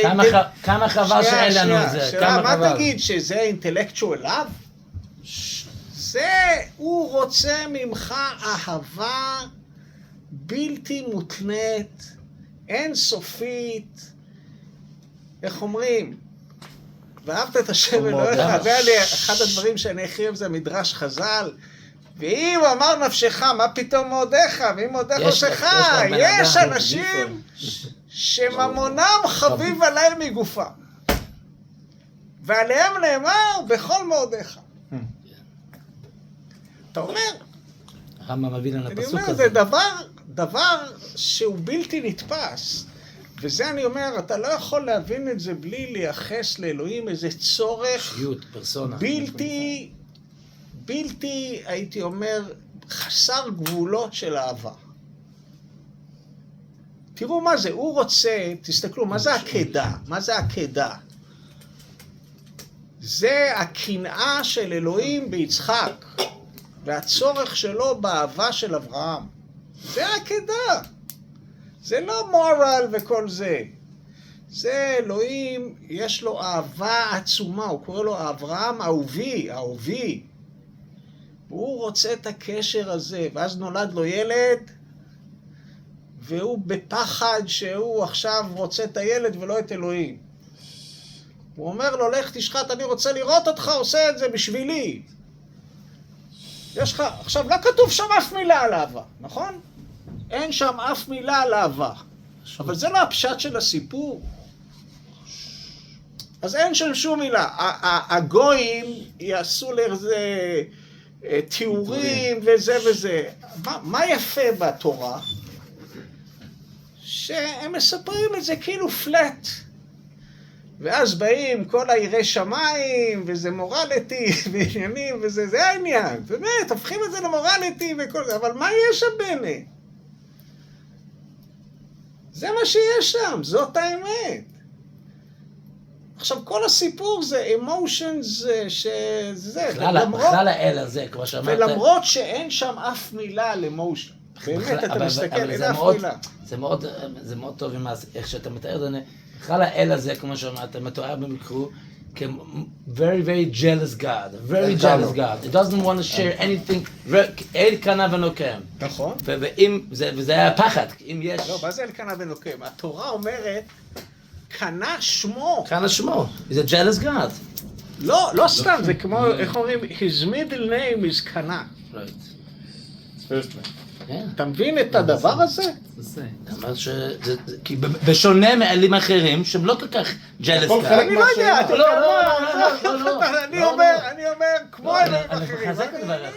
זה הכל חלק מהשאלה שפרופסור שואל. לא, נכון, מה שאני רוצה לומר, שזה runs squarely against the very nature of the Torah. If you take it on to נביאים ראשונים, נביאים אחרונים, you could see it going on and on and on. ואני לא נכנס כאן לפרטים, נתתי כמה דוגמאות, אני אומר, what I'm trying to say is that this kind of anthropomorphism is the very nature of the Torah and the very nature of ספרות חז"ל. If you ask me, ספרות חז"ל take this idea and develops it. This is what they're doing. This is the business of most of the rabbis. הלוואי שנוכל לחזור לזה. מה? הלוואי שנוכל לחזור לזה. בסדר, עזוב. זהו. סבלנו מספיק בזה. אנחנו רוצים את הקשר, באמת. לא, זה אני רוצה לזרוק את הרמב"ם. תראו, יש לי דיונים עם רבי יונתן, אתה גם כן מבקש את זה. אני רמב"מי. די עם הרמב"ם כבר. אני לא יודע, אני משתדל. רגע, אתה חושב שהרמב"ם לא תפלל להרגשה אמיתית של אהבה? בטוח שכן. עם כל הסיפור של המויר נבוכים והכל. זה שאלת השאלה. הוא שאל אותי את השאלה. כמו אישה, נו. שאלתי אותך ביום שני, הרמב"ם היה של המורה או של המשנה תורה? לא רצית של המשנה תורה זה גם תקשיבו, אנחנו לא נותנים עכשיו קורס על הרמב"ם, אז זה נושא גדול מאוד. רבי יואל שואל אותי כל פעם, אנחנו מדברים על זה בכל שיעור, והוא, אני חייב להגיד, אני מבין אותו. ואף פעם אתה לא עונה. אני לא עונה. הרמב"ם הוא, אתה מבין, כשאני מדבר איתו, וגם עם יויליש, הוא אומר לי, אני מנסה להיות חוקר זהיר. הם לוקחים את הרמב"ם לקיצוניות הכי גדולה. כשאני מציג חלק מזה באוניברסיטה, כועסים עליי. כועסים!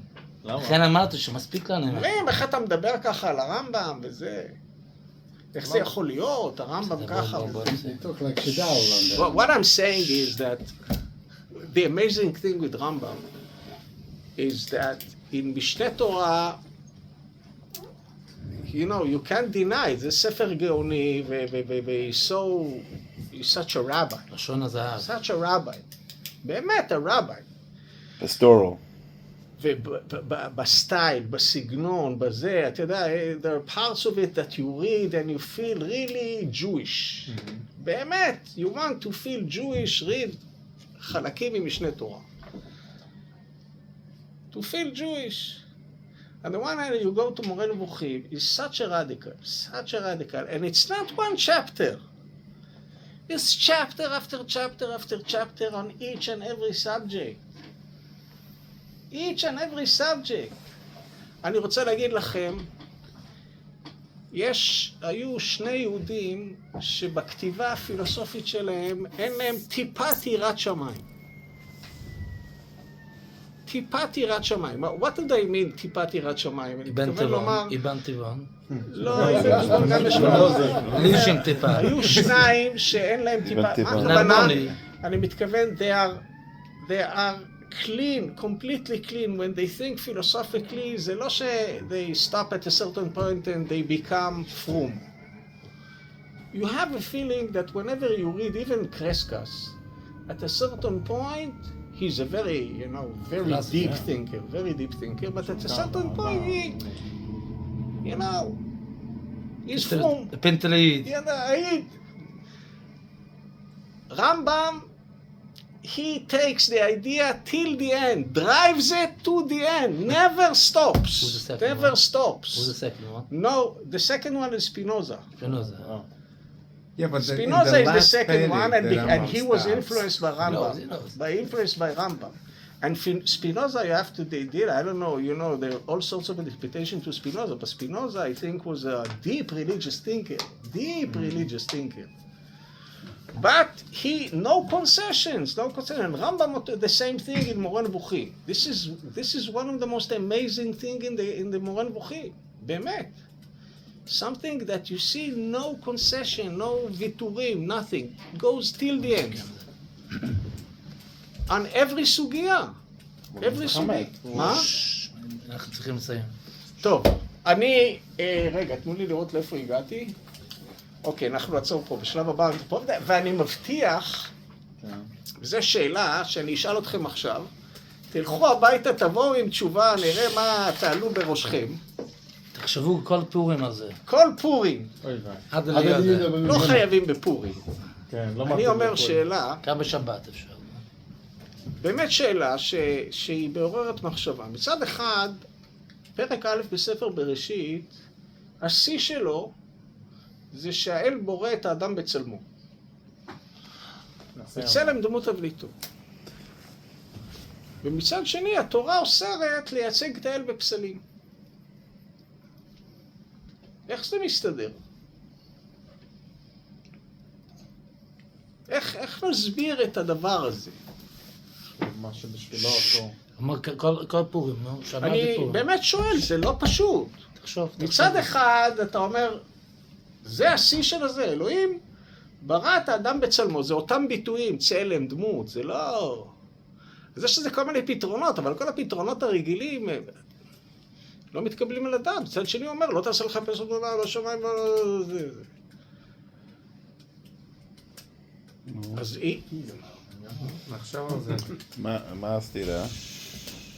אי אפשר בשבילנו לעשות גולם כמו השם עושה אדם. השם עשה, בדיוק. לא, אז אתה אומר ש... לא, אז אני שואל, אתה יכול להגיד שאולי זה אחד בגלל השני?